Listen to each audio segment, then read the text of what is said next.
Welcome, everyone, and thanks for coming this afternoon. I'm Tim Shriver. I'm going to lead a discussion, I hope, this afternoon. A discussion at the Festival of Ideas that includes an insight about ideas, but is mostly actually about skills and practices. And I think one of the questions I'm going to invite us to ask ourselves is not which ideas most dominate or most animate the lives and changes we want to see, but what skills we need to actually put ideas into action. So we're going to spend a little time today on the shift from ideas to skills, and we're going to do it in the context of the divisiveness in the country. One of my favorite stories about division came from a time when I was doing a tour, and I wrote a book, and I went around to do book events. And so I get to this hotel, and I get in the elevator to go up to the mezzanine where the book event was. And a guy's in the elevator, and he's got a big 10-gallon hat on, and blue jeans, and a big silver belt buckle, cowboy boots. And I push the mezzanine, he looks over at me, and he says, "Anyone ever tell you you look like a Kennedy?"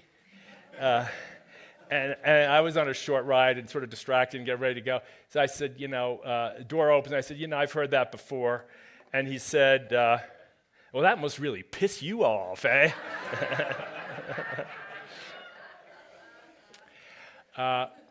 I love the story because there's so much judgment in it, and such natural judgment also. It's not like I hold it against the guy, but there's so many ways in which, in the blink of an eye, look at someone, hat, orange, blue, boots, long hair, short hair, everybody's synapses are firing, judging.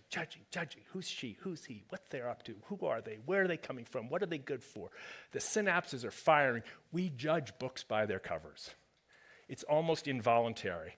But at this moment, the premise of this discussion is going to be that's about to destroy us.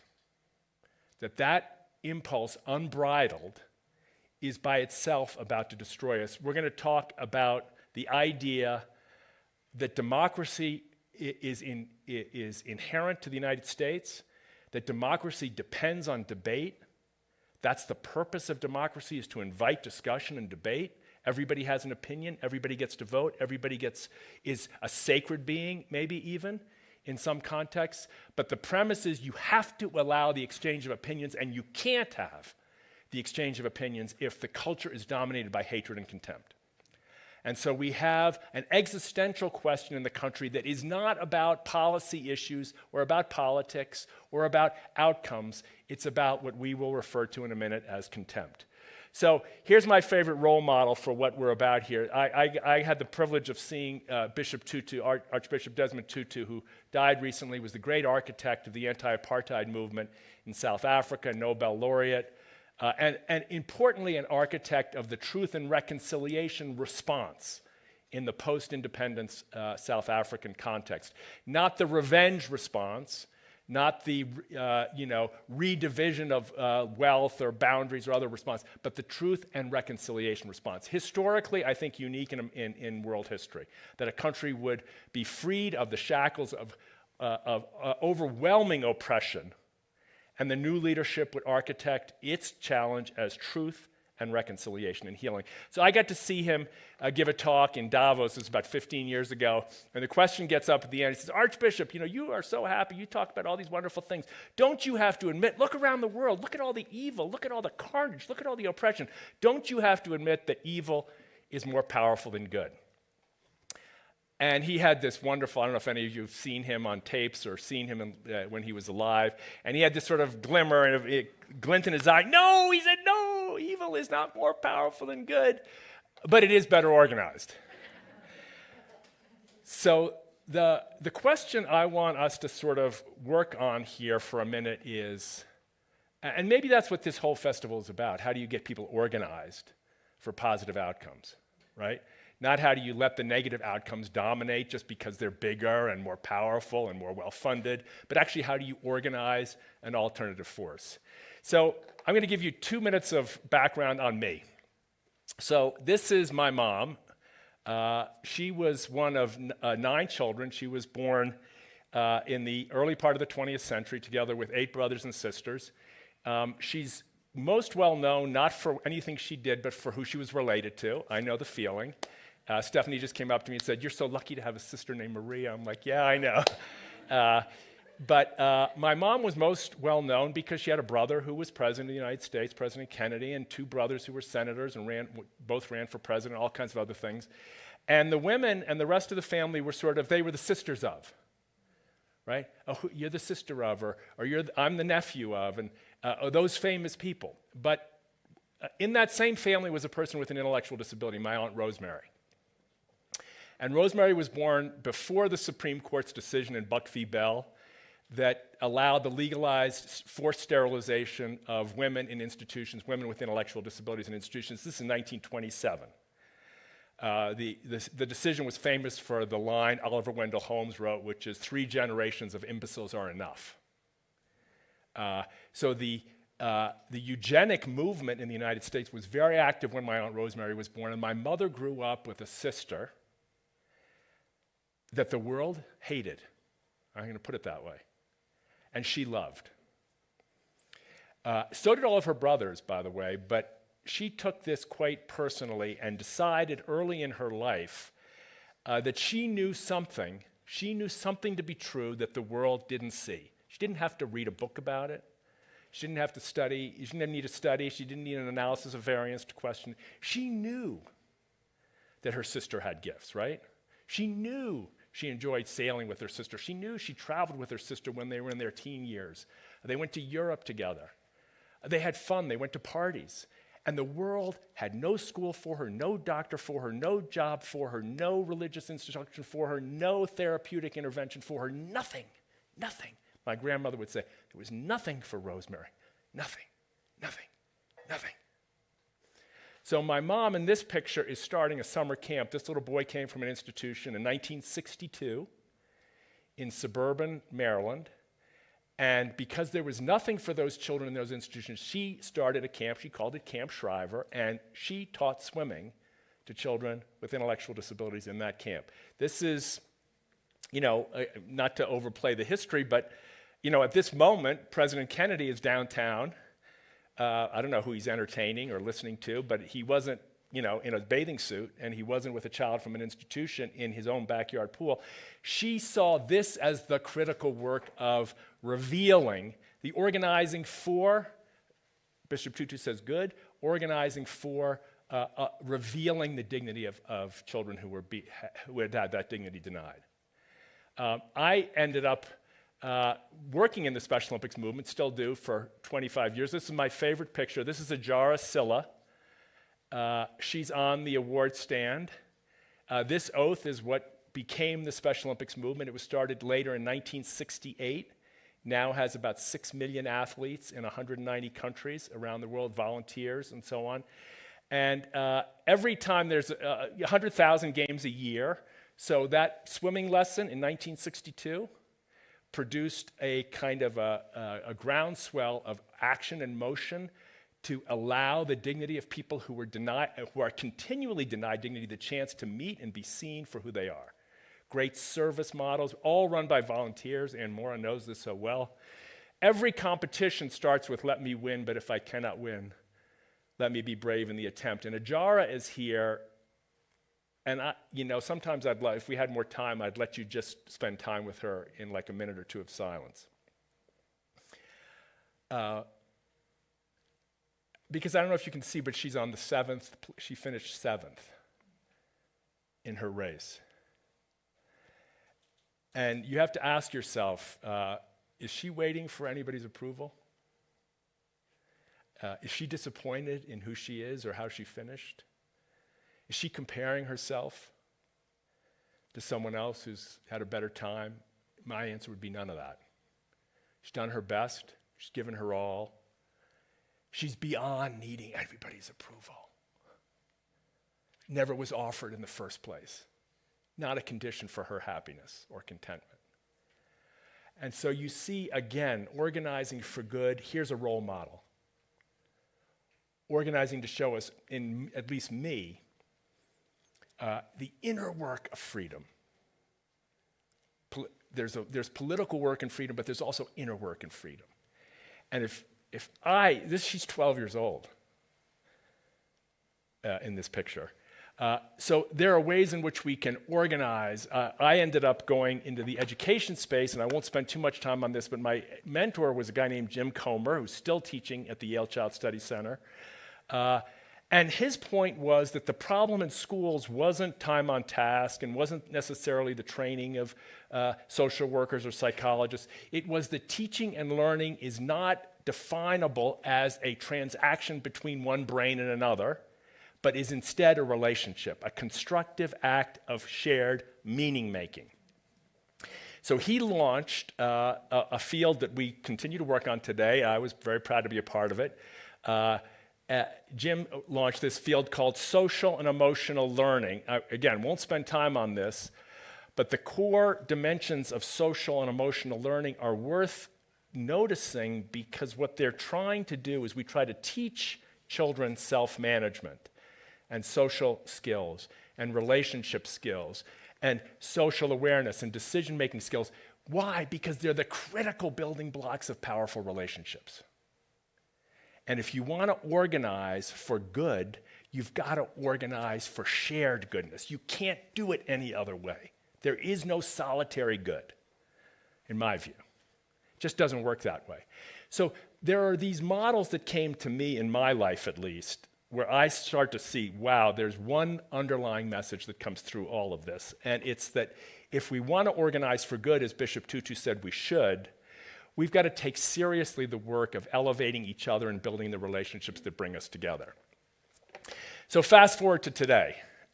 If you've gone, I've been to about 4 workshops, 4 sessions so far, and almost everyone has had a diagnostic about what's wrong in the country or in the world right now, which is good. I think that's a good thing. We need a multiplicity of ideas here to challenge us to think about this. Our premise, my premise now, our work, is that we want to isolate this problem into one variable. Audacious, probably narrow, making something that's complex too simple. But the premise here is that, as Arthur Brooks wrote, we have an addiction to contempt. We have normalized what used to be dishonorable. I don't know, did your mothers or fathers ever tell you that hate was a dirty word? Like, I was never allowed to say, I hate my teacher. You can say you don't like your teacher. My mother used to say you can say your teacher has elephant ears. I don't know where she got that one from. But you cannot say in this house you hate your teacher. Or you hate your brother, which was more frequent, by the way. So our premise here is that we have an addiction to contempt. The Gottmans have studied this quite extensively, about 40 years of data on marriages and how contempt works in a marriage. Here's how it works. It destroys a marriage. If your ratio, according to the Gottmans, isn't at least 5-to-1 dignity to contempt, your marriage is likely to fail. So it's not impossible to be contemptuous ever. That's human. But when it becomes normalized, you end up in a culture of contempt. The Gottmans point out that alone will destroy your marriage. The attention to insult and psychologically abuse, you could use your partner. This is in dyads, right? So people say, well, is this just a cultural thing? This actually is powerful in relationships as well. When you treat people with contempt, here's another dimension of this. You think, if I just say, Tammy, you are being such a jerk, such an idiot, so offensive, I think somehow by saying that, I'm going to change her and bring her to my point of view. It doesn't work. Right? Contempt almost invariantly backfires. Donna Hicks has done the research on this. The most almost intuitive response to an attack with contempt is the desire for revenge. You almost can't control it. You can regulate it with time and with skill, but you almost can't control it. If I insult your dignity, you almost invariantly want to insult mine. So when you think you're going to talk those Trump voters in to coming around by telling them how stupid, how ignorant, how humiliating, what racist and sexist and how horrible they are, we're operating with a blind spot. It's going to backfire. The current view on this is also that this is not an accident. Matt Taibbi wrote about this several years ago. Kara Swisher's comment at the bottom here is maybe more suggestive, but I think we all know this, but it's worth remembering, as Matt writes, the goal of the media, in the partisan media, is to systematically pry families apart and set group against group. That's the business model. So it shouldn't be a surprise when you feel like when you turn off Fox News or you turn off MSNBC or you turn off talk radio and you're in a state of devotional anger. That's like you just bought the product and that's what they sold you. Why? Because if you're in a state of devotional anger, guess what you do about an hour later? You turn it on again. The storm, like when they said there's a storm coming? It's about 8 hours away. What do? You keep clicking in. Is it coming this way? Is it going to come here? Is it going to come there? Did you check? What's the latest? That's what the media has done to us. It has created this, and as Kara writes down here, the algorithm has seeded isolation, outrage, and addictive behavior. That's the business model. So we shouldn't be surprised that we've become devotionally angry and full of contempt because they're, as one person said, a $2 trillion business trying to do that. So we're like philanthropists and social entrepreneurs and business owners here, but there's a big business out there, and we're all participants in it, that is actually cultivating the contempt that is destroying us. I'm not going to spend too much time on this. Here's the bottom line. It's destroying us. About 100, best estimate, about 110 million Americans have ended a relationship within their family or close friends over politics. That means that if in this room there's probably 20 or 30 people who no longer are speaking to someone they either grew up with, are related to, or once loved. And I can say in my family that's happening right now. Right now, we have people ending relationships over politics, which to me is shocking. This makes kids, this is just one of these shocking pieces of data about loneliness and depression. We've seen it so much, but it's worth remembering. When I was in education back in the 80s, I've said this before, that I was responsible for some of the prevention work in our school district, and we reported to the Board of Education in 1989 that up to 20% of our students were at risk of behavioral or mental health disorders. 20%. And people thought it was shocking. And I thought it was shocking. 1 in 5. Today it's 1 in 2. And these statistics kind of become normalized. I'm gonna skip this. So here's just a little clip. You can just see how this works.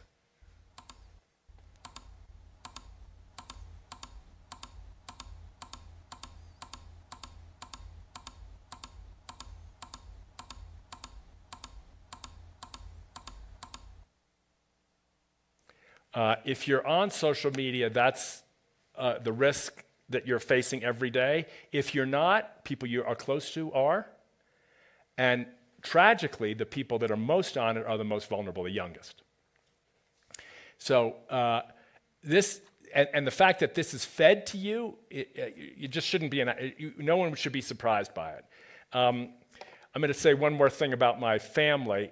So I grew up, my dad started the Peace Corps, my mom started Special Olympics. I'm not going to bore you with all that. But here's the one thing that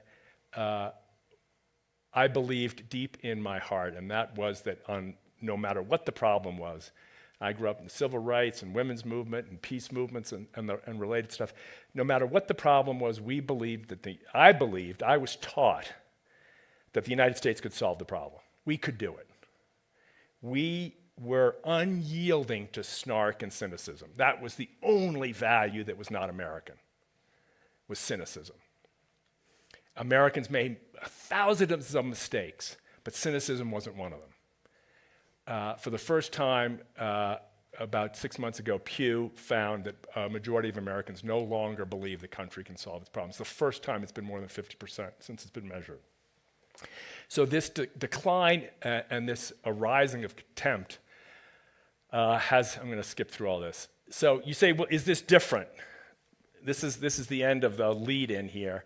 Haven't we always had contempt? Hamilton got killed by Burr. People have fought. We fought a civil war. We lost 500,000, 600,000 Americans. We lost 58,000 Americans in the Vietnam War.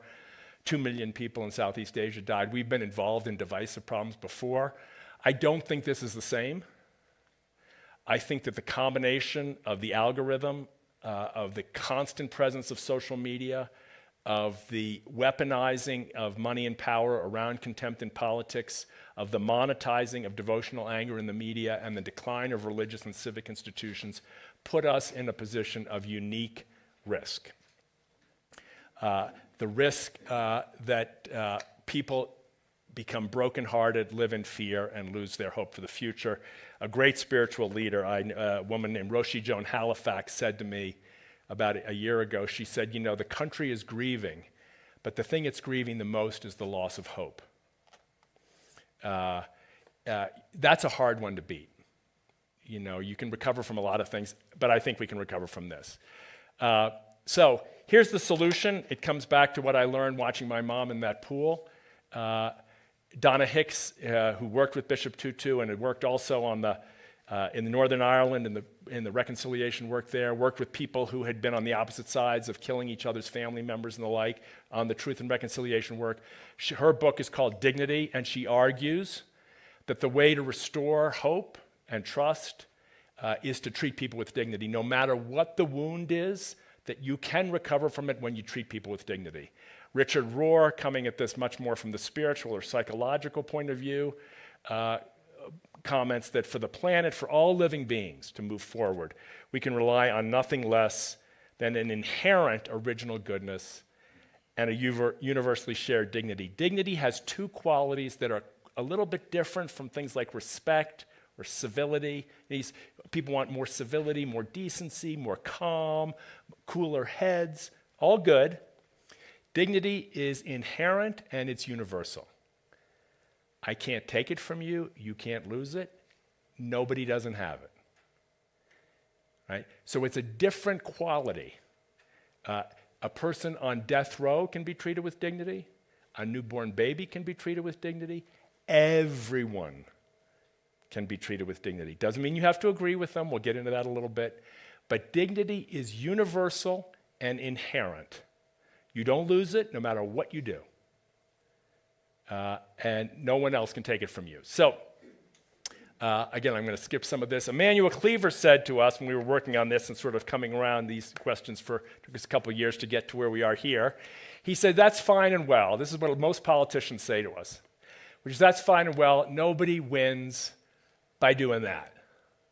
Everybody wins by going negative. Everybody wins by scoring high on the metrics for the donor community. If you're getting money, if you want to raise money, you raise money from people who are giving to the environmental issues, the education issues, the reproductive rights issues, war and peace, whatever it is, tax issues. Those people give you money. Nobody gives you money for dignity because nobody measures it. Nobody cares. How do you know if one person's better than the next? So we said, game on. How about a score? So Tammy, would you mind sharing our little dignity index? So we built this tool. This is called the Dignity Index. And we're going to start playing with this in a minute here. But you all you're going to get the 3-minute training, which is mostly sufficient for what it takes to learn the Dignity Index. This is not a complicated tool, but it does invite both a skill and a practice. Okay, not just an idea, but a skill and a practice. So the Dignity Index, let's start in the upper left-hand corner. It focuses on what we say in moments of conflict. It does not focus on facts or policies or positions. It focuses on only one variable: how we treat each other when we disagree. It doesn't tell you whether Trump would be a good president or Biden. It doesn't tell you whether to vote for Schumer or McConnell. It doesn't tell you any of that. It just scores you on how you treat someone when you disagree with them. Now, we've come a long way on this. Our board member, Corinne Neveny, saw a version of this 4 years ago. I just found that out because Ronnie's here. I saw this 4 years ago when we were thinking about the challenge of bringing people together. How do you unite? So we called the not-for-profit we started Unite. The Dignity Index takes this to a far more nuanced level. From 4 down, you see declining levels of dignity and increasing levels of contempt. So a 4 is just, when I talk to you about, and I disagree with you, I'm better than you. I mean, you don't really fit. Your points of view are so bad that you don't really fit. A 3 takes that to a slightly different level. Now, we're the good people. People on the other side are bad. It's us versus them. We're not just in a belonging questionnaire. We're now in an oppositional question. A 2 drops the next level down, and you start to hear they're evil. They're out to get us. It's us or them. And a 1 is the language of genocide. We have to destroy them. It's the language of violence.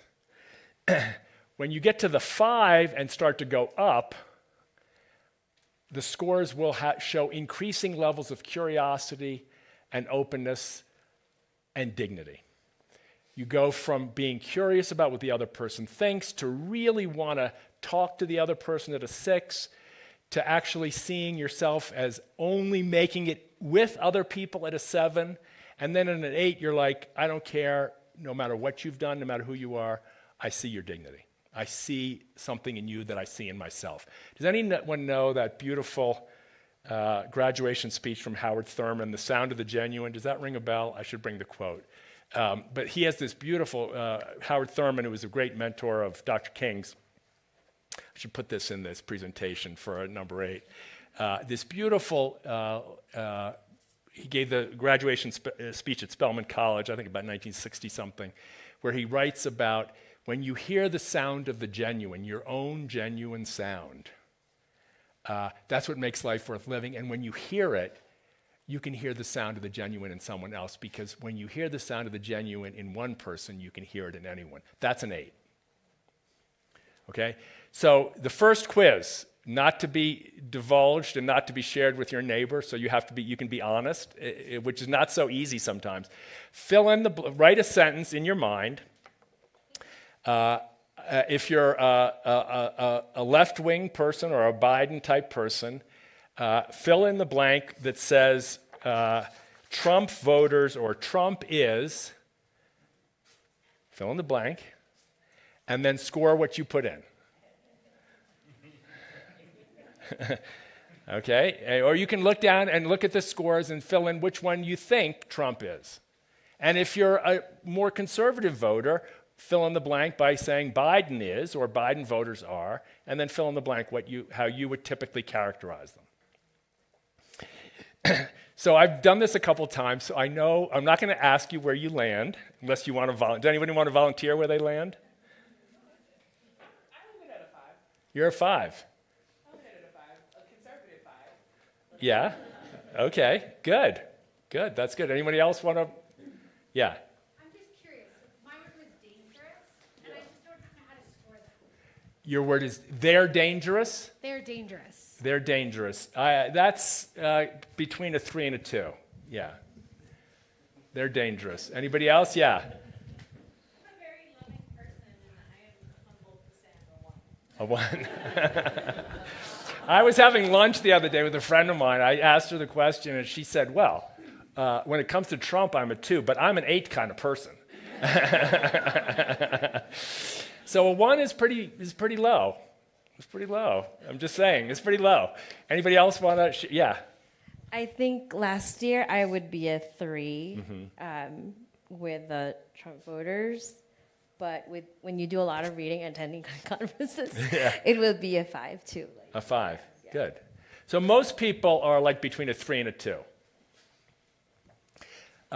So let's play a little bit with this, and you can see how 3s and 2s or 5s and 6s fit. So here are just some sample quotes. The quiz continues, so study hard on your 1 through 8. The first quote is from Leon Mugesera, and he spoke these words during the Rwandan genocide. And the quote at the bottom is from Heinrich Himmler, spoken during the Holocaust. So, don't be afraid. Know that anyone whose neck you do not cut will cut yours. Whether you live or starve to death interests me little. How do you score those? Ones. Pretty straightforward. They're not even human. It's our moral duty to destroy them. Now, if you think to yourself, as I do after doing this work for a while, that our country is about a 2-3, generally speaking, when it comes to politics, we're a hair's breadth above this language.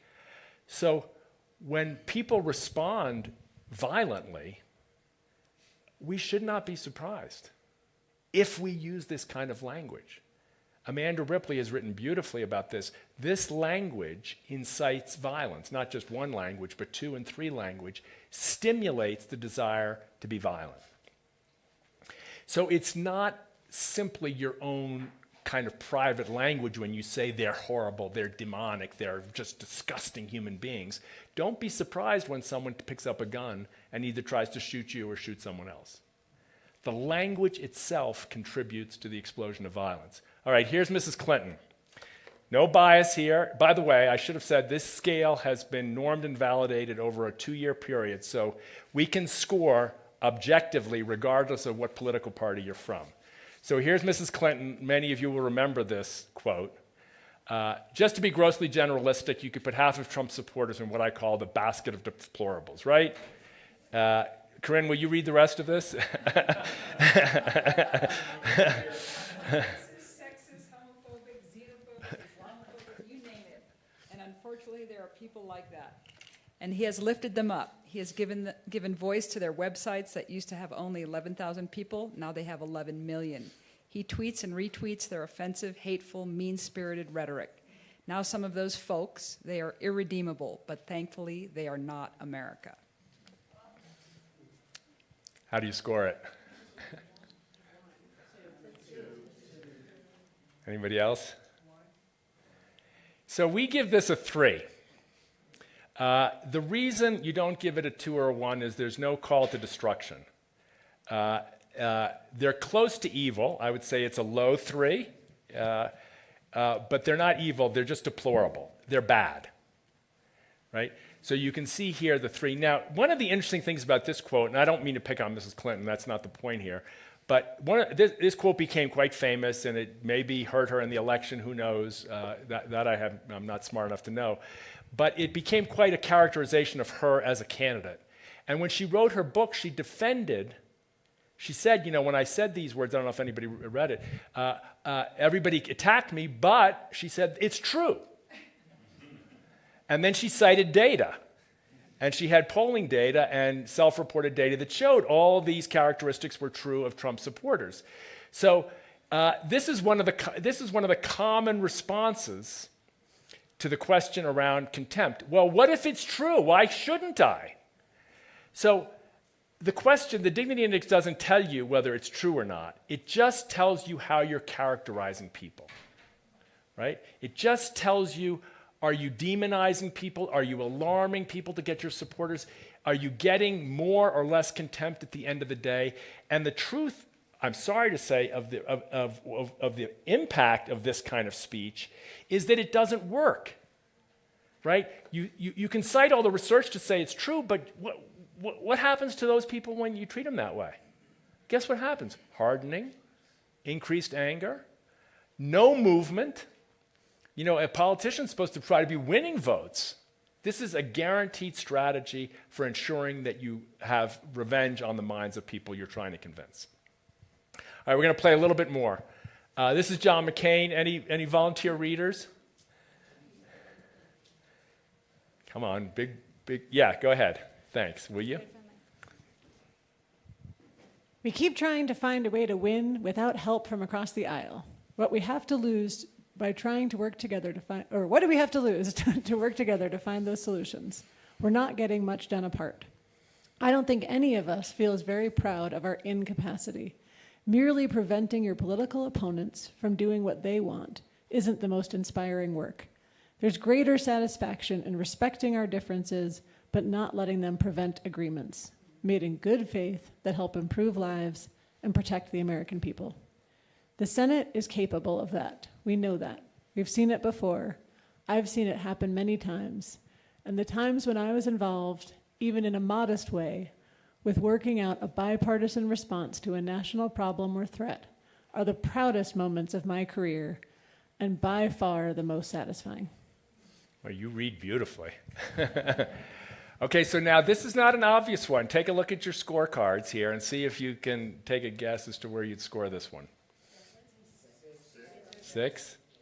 See how quick you can learn? This is a 6. There's an invitational openness to collaboration. He's not saying he's in love with the other people. He's not saying he agrees with them, but he's expressing this openness to the other side. We're searching. I want to work together. It's actually better when we work together, right? Okay, one more. Last volunteer reader. Yeah, will you read for us? I should say this is, I don't know why we took the names off. This is a quote from Archbishop Tutu. Yes, you mind? Right up front. I have sat with condemned men on death row. I have spoken with former police officers who have admitted inflicting the cruelest torture. I have visited child soldiers who have committed acts of nauseating depravity, and I have recognized in each of them a depth of humanity that was a mirror of my own. So you notice no forgiveness, no condoning the action. Not saying acts of nauseating depravity are okay. Not saying that was a good idea. But noticing even in those people a kind of a common humanity. That's an 8. And that's actually not as rare as you might think. Most people in this room will speak with 8 languages, my guess is at some point in the next day or two, to someone. You won't use it all the time, but we're all capable of it. This is the point. So here's what we're trying to do. We started this effort to use this dignity index. This is the inaugural chapter of Students for Dignity, which we started at the University of Utah a year and a half ago. And 3 or 4 of these students have graduated and are now working full-time on organizing dignity index kind of programs on campuses around the country, every place from Drake to the University of Wisconsin to Spelman to Morehouse to Brigham Young to Pennsylvania and a bunch of other places. I'm forgetting a few, where young people are sort of saying, I want to actually figure out how to do this because I hate living in the culture that is so divisive and so scary. This is the scoring guide, which we're using now that actually, if you wanted to stay for 3 hours, we would be able to dive into the nuances of the different scores. The people interested in the scoring guide are actually businesses.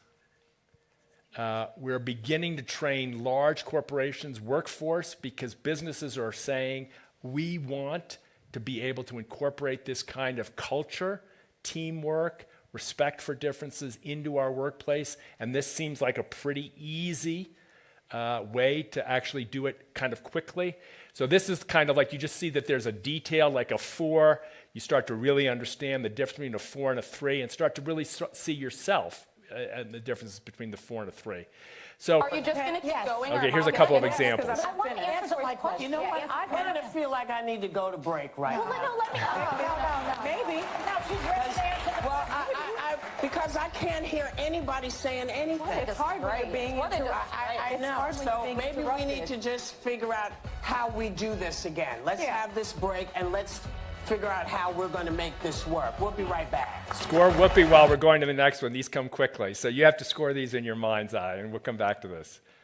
And I want to personally thank Caitlin Clark for lifting up our sport. She carried a heavy load for our sport. So Caitlin Clark, if you're out there, You are one of the GOATs of our games, and we appreciate you. That's the opposing coach, if you don't know that, yeah. When someone presents you with something, quite often, I think the average person, myself included, gets offended and brings up our own self-righteousness. And I need to now prove that I'm right and you're wrong.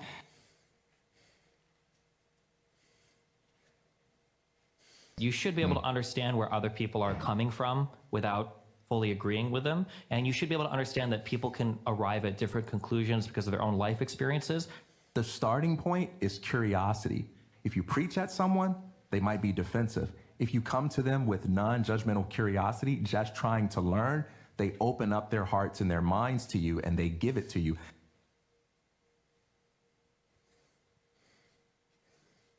Maybe I'm wrong. Maybe my way of thinking is incorrect. I think it's pretty polarizing. When I talk about this, it upsets a lot of people. So maybe my worldview was wrong and maybe yours is right.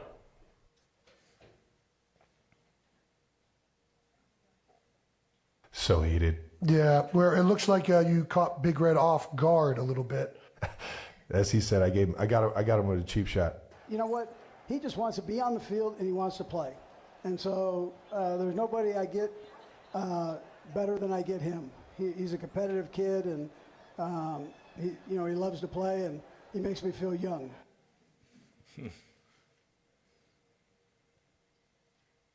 I wasn't sure how I was going to feel in court and seeing him, but honestly, seeing him, my heart just breaks for him.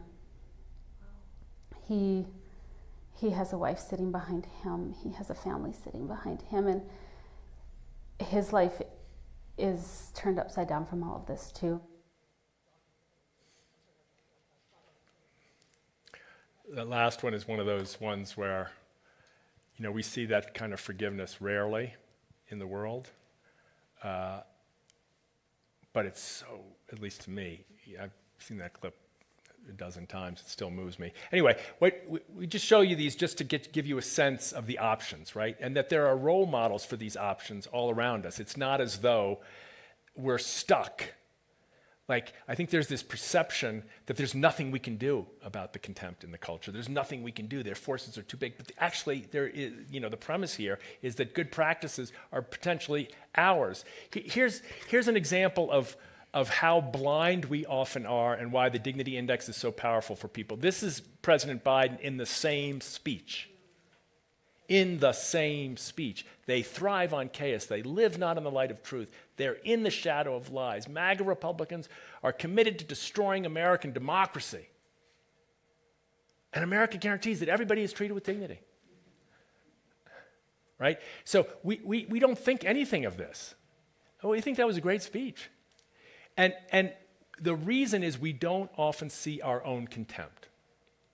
Contempt operates by disguise. The way we say it is, it's hard to see contempt when you use it. Why? Because it hides under self-righteousness. They deserve it. I'm being contemptuous in defense of my values. I have to, the way I'm speaking about them, that's what we have to do to stop the oppression or to stop the madness or to stop the defense, whatever it is. I don't hear, as one woman said to me, up until now, I hated hateful people. She didn't hear it. She didn't hear it. It's like she didn't hear that she'd become hateful. She'd become hateful as a way of opposing hate. The president, I'm not picking on him either, doesn't see it, right? So it's hard to see contempt when you use it. It's hard to use it once you see it. So the reason I think we're getting such interest, not so much in journalists and politicians, which is where we need it, that's the grass top strategy, but from businesses and students and young people, is because they intuitively see it and they want to change, right? They want to change. So there's a lot of this work going on. You see on the back of your card, these are sort of basic skills, like if you're in the midst of a contemptuous relationship, or if you're in the midst of a heated debate, try to regulate before you debate. The contemplatives of almost every religion have been teaching this for somewhere around 6,000 to 8,000 years of recorded history. Pause, drop down, find another zone, find another gear, how to express curiosity instead of being furious. That's a 6th grade lesson we teach in the social emotional learning world, how to be curious, not furious, not that hard to remember even. Listening skills, fundamental to how you learn. And you see these on the back of your card, so I won't spend too much time on them. Just to let you know that schools are very interested in this. If you look over here, I'm going to come out of the zone, this little sign here, this is the Salt Lake City School District moniker, which is 5 and up, meaning they're trying to create a code of conduct that invites children and teachers only to use 5 and up, no contempt language. Only the lowest way you characterize someone is with a 5. So they've built these hand signs around the country, and school boards are supporting this, and we're doing lots more work around this, and all the things the kids pass out. I'm going to skip this for a second. Just to let you know, politicians are not as bad as we think. This is Spencer Cox, the Republican governor of Utah, in the lower part of this, and in the right is Governor Wes Moore of Maryland, who I think is here, if not here, coming. The panel here up above with Governor Cox and Donna Brazile and Ruth Okediji and others. These two men disagree on almost every single policy issue. Almost every policy issue. On taxes, I shouldn't say everyone. Service they agree on. Refugee issues they agree on. But many, many issues they disagree on. And they treat each other like brothers. So even at the higher ranks of political office, this is not impossible. In fact, many, many good politicians, I'm sure many people in this room know good members of Congress, members of the Senate, State House, local elected officials, mayors, city council people, who are really decent people and treat others with respect. And guess what? They get no play. You don't hear about them. But do you hear about Lauren Boebert? Do you hear about all that language? Of course, that's what we hear about, which is the problem. So it's just to say that we're working with governors around the country and think we can actually make some progress here. Here's a short clip. Okay, can we stop that for 1 second? When you face Hold on, I can stop it. I know how to do this. What I'm going to show you, does anyone know Frank Luntz? Frank Luntz is the pollster who tracks responses to content. He has a piece in today's New York Times, tracks responses to content in real time. So he wires people, Republicans, Democrats. This is an ad from the Republican governor of Vermont, one of the bluest states in the country, and the most popular governor in the country today is the Republican governor of the very blue state of Vermont. This is his ad, and watch the lines, Republicans and Democrats, and you can get a sense of the responsiveness here. When you face a disagreement, you can bring your points up, but you really should be listening to what are their points, what are their fears, why do they feel the way they do, and I think there's a way to get through that. Maybe learn something yourself. Maybe they will learn from you if you're calm and give a good argument instead of an emotional argument. If you still get to a point where you can't agree, that's okay. It's okay not to agree on every issue. It's okay not to win every issue. And hopefully you have that respect, mutual respect, so you can have those conversations. It's never too late to be a better person. It's never too late to be kind. It's never too late to put yourself in someone else's shoes and understand what they're going through. And just be better people and lead by example. Together, we can disagree better. So you see the numbers, 80s to 70s. So when people say politicians can't win, it's just not true by showing dignity. It's just not true. It's just not true. You can win with dignity. People say this stuff is too soft to matter. The ratings for these ads are off the charts. Millions of views. So people say, well, you can't make content like this. I said, what about Ted Lasso? Of course you can. Of course you can. Of course we can. So I'm going to stop there and just invite, we've got about 10 or 15 minutes left. No, we don't have any time left. I talk too much. Questions, or just share quick reactions, thoughts, things that don't make sense in a sentence or two, things that make sense. Yes? Has anybody from the big tech sector contacted you about this idea or framework? No. We talked a little bit to Microsoft early on about the AI tool, and we have an AI tool that will allow us to do this in real time, including like a drop-down box where you could type in, Tim was a lousy speaker and I think he's a fool, and then have a drop-down box say, I didn't agree with Tim, but he's a nice man, as an alternative. So we're building that stuff with support from, but big tech, I don't want to say they have not contacted us. I don't think there's much difference of opinion that the algorithm is a problem. I don't think they're demonic, I just think it's a problem. And I just think we have to equip, one of the things we've talked about here is equipping end consumers to put it on their, put like a filter on their search engines, to put a filter on their social feeds so that they would block out. Like you could block out for your kids X-rated movies in the old days, or MM, whatever it's called now. You could block out of your own feed 2s and 1s. Content moderation. It Yeah. just doesn't exist. Yeah, it's not going to come from them. It's going to have to come from us, in my view. Yes? Tim, I'm struck that at least, I can only speak for myself, that I have the capacity to have all these numbers within me at different moments in time. And it's helpful for me to see this and to think about maybe where I am.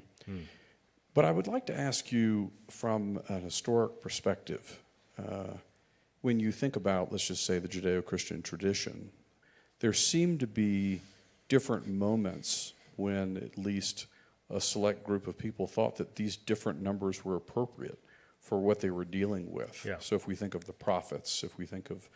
And so I wonder kind of what your response is first to kind of prayerful thinking about the fact that we have all these numbers within us, and what to do about that, and then what would you say to, just say, the certain activists and certain people who are living in the prophetic tradition who are experiencing significant pain, and feel that it would be a disservice if we didn't say that something was truly evil? Yeah. So that's the 1 minute answer you want? I'll do short answers. First of all, we don't say that contempt is never needed. You might say that in World War II it was necessary to destroy Hitler and his army. But immediately after that war, we rebuilt Germany. And we have a 75-year alliance and a robust democracy and a thriving economy to show for it. We didn't punish the German people. We could have. A lot of people might have wanted to, same with Japan. So targeted contempt is maybe necessary in life. Certainly in moments of violence and risk, we don't suggest you just walk around with a hair shirt on and a flower in your ear. That's number one. Number two, the question on oppression, and this is not a recommendation for accommodation to oppression. The only question that the index invites us to ask is, what's the best strategy for defeating oppression? No one would say, oh, you're being oppressed, just be nice. This is not a be nice strategy. This is stand up for all your principles with all the force and power and heart you've got, and add one principle. Treat the person you oppose with dignity.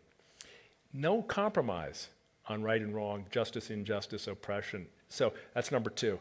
Number three, I would say in the religious tradition, my oversimplified theology is that there's two powerful veins in religion. One is what I'd call the good-bad vein, and the other is the unity and division vein. Most people who are unity and division, religious people, will sacrifice bad behavior for the sake of unity. Most people who are good and bad people in religion will sacrifice unity for the sake of good behavior.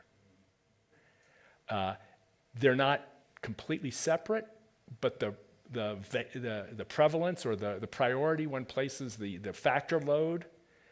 So if you're like in the contemplative tradition, you're very much a unity division type person, and you think to yourself, well, people violate the law, it's okay. People cross the border, it's okay. They need help, it's okay. If you're on the other side, you think to yourself, that's morally, that's illegal. It's a crime. In defense of God, I have to do things that bring out the goodness. So I don't think religion answers the questions for us. We just have to notice that in most religious traditions, I mean, I was looking at the 99 names of Allah, they're almost all merciful, forgiving, beneficent, loving, compassionate. In Islam, you have the same thing. In Judaism, of course, you have the bellicose language, and then you have the beautiful, forgiving language. I put before you life and death, choose life. The Shema, Hear, O Israel, the Lord your God is one. So, sadly, I don't think religion will answer for us, but I think there are great practices in religious traditions, if we looked for them, that would help us do better. Yeah. I mean, are we chased out or, yeah, kinda? Okay, kinda. Last question. I'm sorry, I've talked so long. Sorry. I just was curious, maybe with the college students you're working with, are there specific activities or ways of engaging with people in a more in-depth way that you've seen have the highest percentage of actual behavior change? Yeah. So we're working on that. We're doing dignity debates, practicing, like people on reproductive rights, for instance, which is always hot, particularly on college campuses. Getting kids to have these discussions and try to figure out how to have the conversations just in sort of small groups that are safe. We've talked about dignity service projects, getting people from different sides of political structures to, let's say, do a homeless thing or do a environmental project or some other kind of service project. So social media posts, we're about to launch the Dignity Daily, which will have like a Wordle-like effect that the kids really like, where you can test yourself, get one every day, get a score every day, and you can get a quote every day, and you try to score yourself and see, like just with Wordle, how well you do. So the young people are building these kinds of exercises up. The real pivoting experience has been, I know we're done, I know, I'm getting the hook. The real pivot experience, honestly, has been just learning the index. That's what people really seem to like. They look at it and they find themselves drawn into a new conversation with themselves sometimes with their moms, their dads, their brothers, sisters. And I thank you all for joining me and hope we can continue these discussions.